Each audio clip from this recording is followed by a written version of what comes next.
What is up, YouTube? Ncaa 31 here, just chilling on a Friday evening, playing some Ncaa. A slow Friday evening, what the heck. So, getting a little bit of gaming in. Playing Ncaa 12 online. And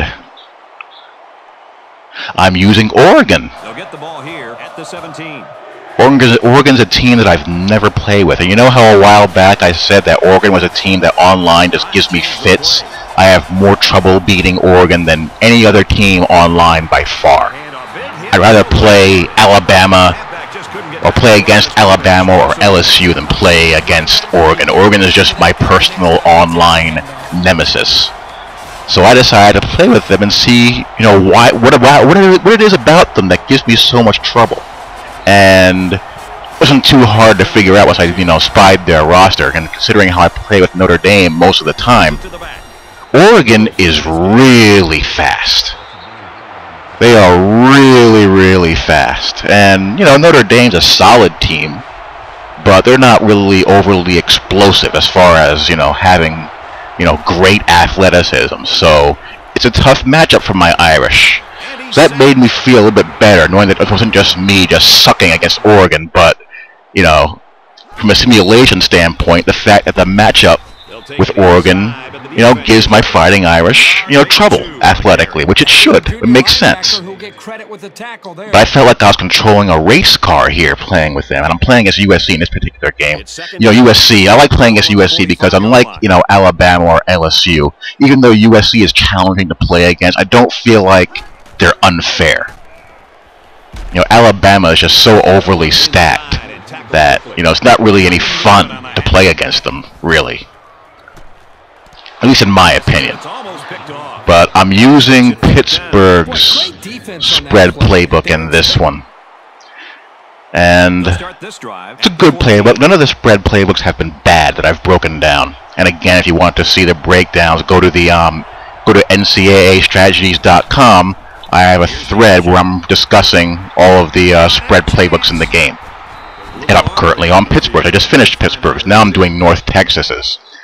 But I would say, none of them are bad, but the most disappointing one was Oregon's. I was really let down by Oregon's spread playbook as I felt that it was basically a watered-down Auburn playbook. And I found that to be disappointing. I didn't really like that part of that aspect of their system in the game, or how EA replicates their system in this game. But other than that, it's been very, very fun doing this.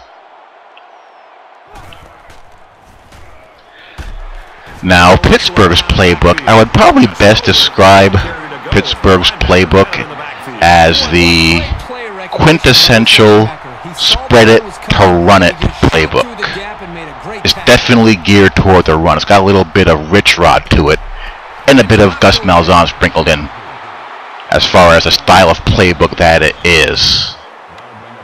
So you definitely want to gear it towards, learning a lot of read option, running a lot of counters, jet sweeps, speed option, HB off tackle, base, counter, all the runs, and establish the run to set up the passing game. Because if you have to rely on the passing game with this playbook, the passing game isn't overly sophisticated. It's very simple and rather predictable.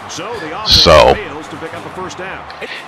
it's definitely best used, as a run first or a run balanced style of spread. And you can do a lot of good things depending on, your personnel. Like Oregon here is perfect. I'm able to run with Deron Thomas, Michael James, I forget their backup's name, and plus the receivers are very quick and elusive. So it's a good, book as far as, spraying the field and using everyone as a weapon, and pounding that run and passing off of it, using screens, shallow crosses, taking some shots downfield. So, and again, I have my breakdown of, key concepts and plays. I have this playbook on the Ncaa Strategies website, so go there and check that out if you're interested in my take on it. And you'll also see how it performs in this game. And I'm also using the 4-2-5 defense in this as well, as I've gotten comfortable, you know, playing with it. But anyway, as far as college football, I guess we're just sitting here gearing up for the bowl season. And I like the bowl season. It's like an extra football season. I try to watch as many of those games as possible. And, of course, we have the Heisman Trophy being awarded this week. I think it's this week, isn't it? And that leads to the obvious question I have for you guys. Who do you all think is going to win the Heisman or should win the Heisman? You know, you have Andrew Luck. You have RG3, Monty Ball, Richardson, Case Keenum. I'm surprised that LaMichael James didn't make the cut. Well, he's been kind of banged up. I really shouldn't be surprised. Surprised is the wrong word, but disappointed. So I think LaMichael James is the best back in the country as far as an overall back. He's the most versatile. He can return kicks. He can return punts. He has good hands. He's explosive. I think he's going to be the best, you know, NFL player out of the three top backs, when you consider that Ball and Richardson and Michael James are considered the top, you know, runners in the country. But I think I picked Luck at the beginning of the year, and he's still my pick, but I don't think he's going to win it. I think it's going to be RG3. I think it's all signs point towards him winning the Heisman Trophy. And I don't really have any complaints about that if he does. He's had a deserving year. You know, he's put up, you know, good stats. He's led Baylor to the best season they've had in, you know, God knows how long. I mean, when was the last time Baylor won 9 games and beat Oklahoma and Texas in the same year? That's pretty impressive for them. So I have no problem with him winning the award. If he does, despite the fact that I picked, you know, Luck. So what do you guys think? Do you think it's going to be Robert Griffin? Do you think he's deserving? Do you think someone is more deserving? And who does Baylor play in their bowl game? I hope they're in a halfway decent bowl game. You know, me living in Orlando, I'm pumped that just to see that Notre Dame and Florida State will be hooking up in the Champs 1 Bowl that's played in the Citrus Bowl, which is about, you know, 20 minutes from where I live. So I'm really looking forward to that. I'm hoping I can get into the building for that sucker. As big a Notre Dame fan I am, I've never seen them play in person, so if I can swing that, that would be a great treat for me. And the field goal is good. Let's see who Baylor plays in the bowl game. I hope it's a good one. Let me fire up good old ESPN.com and go to their bowl section. I just love the college football season. I think the way it ends kind of, you know, stinks. I'm not in love with the national championship game. I really don't want to see LSU and Alabama play again, but I find the college football season just infinitely more entertaining than the NFL season. The NFL postseason, I think, is better for obvious reasons. You know, nothing beats the Super Bowl, nothing beats Championship Sunday. But the regular season, I think, is the more entertaining out of the two, hands down. And my computer is being a little bit slow because I have an upload going, listening to a radio station, and I'm trying to find bowl games, so bear with me. This was a good game here. This wasn't a friends list game, but a guy who I just played a random game, and he turned out to be a halfway decent player. What I always find funny is that when people see that you run no huddle, at some point during the game they run a no huddle back at you, almost as, you know, a retaliation, and it takes them out of their game. I don't know why it gets people so upset. You know, we all have access to our full plays. It's not like Madden, where the offense, I feel, has such a decided advantage when someone goes no huddle, because the offense is able to make adjustments so much easier than the defense can. In NCAA, it's fair game because everyone has access to their complete playbooks, so no harm, no foul. The 48-yard line. Nice looking play that time. Well, the defense was blitzing here, and again, great recognition by the quarterback to find the hot receiver. Bowl games, finally. They're in a terrible bowl game, the Alamo Bowl against Washington. They'll crush Washington. They'll put up 40+ on Washington. Washington is an awful team. He catches another one. What other good bowl games are out there? BYU Tulsa is an interesting game off the radar. Cal Texas will be a good game. If I'm TCU, I'm pissed. San Diego County Credit Union Poncetta Bowl, 10-2 TCU against La Tech.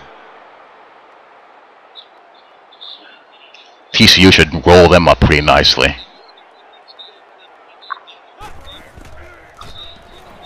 They go with the option. Or the good matchups are out there. Texas A&M Northwestern will be a good matchup. That'll be a good game. Houston Penn State is an interesting game. Can Houston beat a top BCS conference caliber team that's not in the Big East? If they're playing a Big East team, I wouldn't take it seriously because the Big East is horrible this year. But that'll be a good matchup. Nebraska, South Carolina, another good one. Georgia and Michigan State. I'm really looking forward to Oregon, Wisconsin. Contrast and style is there. Both teams like to run the football, but one likes to line up and smack you in the mouth. The other one is going zoom, zoom, no huddle, a million miles an hour, and running it at you. That'll be a good game. Stanford, Oklahoma State, another good matchup. Not really excited about Michigan, Vatech. The Cotton Bowl is a dog. Arkansas, K-State, no interest in that. West Virginia, Clemson, But I think the best BCS bowl game matchup is Wisconsin, Oregon. That'll be a fun game to watch. Looking forward to seeing that game. So what do you guys think? What bowl games looking forward to? What do you think about the national championship game matchup? Who's your pick? I think Alabama's going to win this time around. I just have a hunch that Alabama is going to make their adjustments, do better in the kicking game. It's hard for them to do worse than they did. And, they've had all this time to, tighten the screws and, prepare. So I think Alabama's going to get them in a slightly, higher scoring game. Something like 17-14, 21-20, something like that. That's my pick to win the game. And if that happens, I wouldn't be surprised if we have a split poll. People have already spoken about that. A split poll if Alabama wins in some places. Wouldn't that be funny? In a, not funny way. So, that's my take as this game winds down. And I will talk to y'all later. Defense is having all kinds of problems stopping this guy on the ground.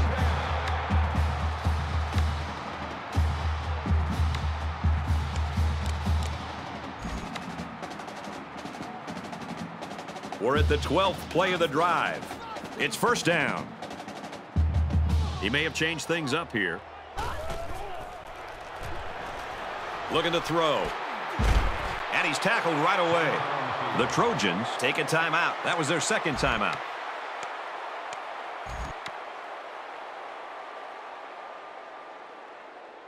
Thirteenth play of the drive coming up.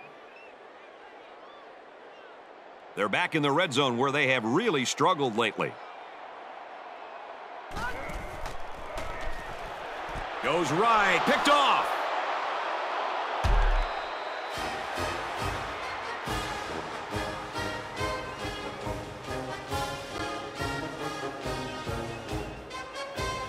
And this one's all but wrapped up with the final score, Oregon 13, USC 7.